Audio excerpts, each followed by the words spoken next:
Ito na, ang portion na inaabangan ng lahat, ang panghimagas. Tama. Tonight, maghahanda ang dessert department ng mango strawberry shaved ice.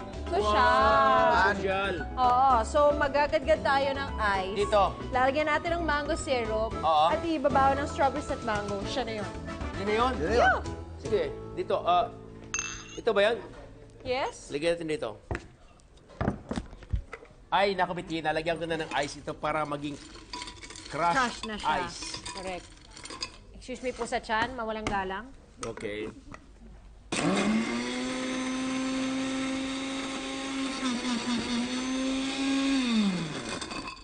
Yun, gumalaw na siya ng kanya. Bakit para mas malakas siya pag ino-off?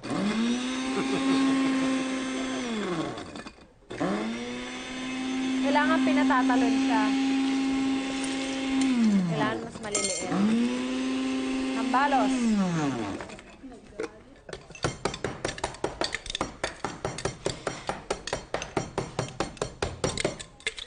O ito, may konti pa dito, chef.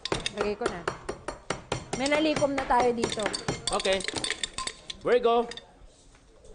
May I borrow? Kaya na yan. Kaya na lahat ito. Promise. As promise. Go.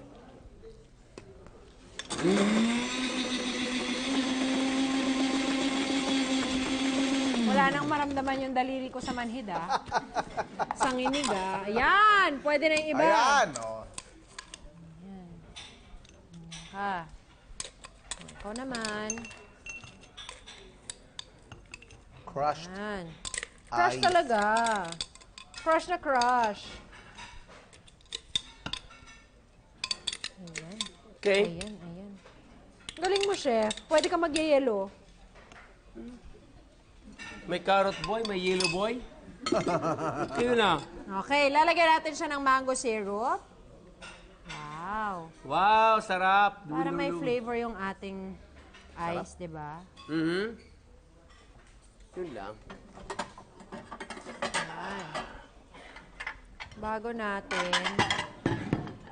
lagyan ng fresh strawberries and mango. Sarap. Okay? Ano, chef?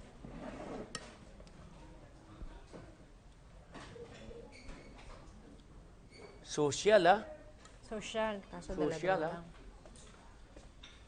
Ang dami natin mangga pala. Dalawa-dalawa nilalagay. Dalawa lang. Kasi, Logi, ah. Dalawa lang, ah. usually, para maganda itsura. May pamango kang ganyan. Yes! Almost There done you na. go! O, ayun na, chef! Yeah! Dessert is ready! Ito na ang ating mango strawberry shaved ice na pasok sa umiinit na panahon.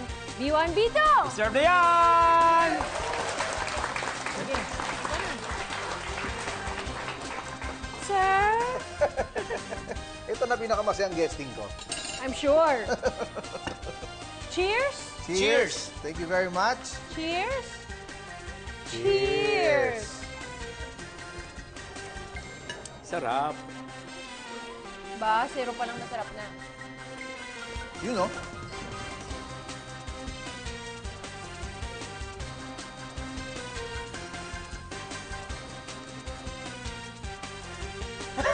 Sa bakas ko, sa iyong pagmumuka, na sarap Ay! sa dessert na to. Pulang-pulang tenga mo kasi pula na strawberry. Ganyan ako pag natatamisan ako sa... Oo. Nagbablush ako sa sobrang tamis. Pero sa tenga. Oo, sa tenga. Nagbablush ako dahil sobrang sarap nito dessert. It's the best way to end our na puro prutas, baboy, ngayong condensed milk, at napakatamis na mangga.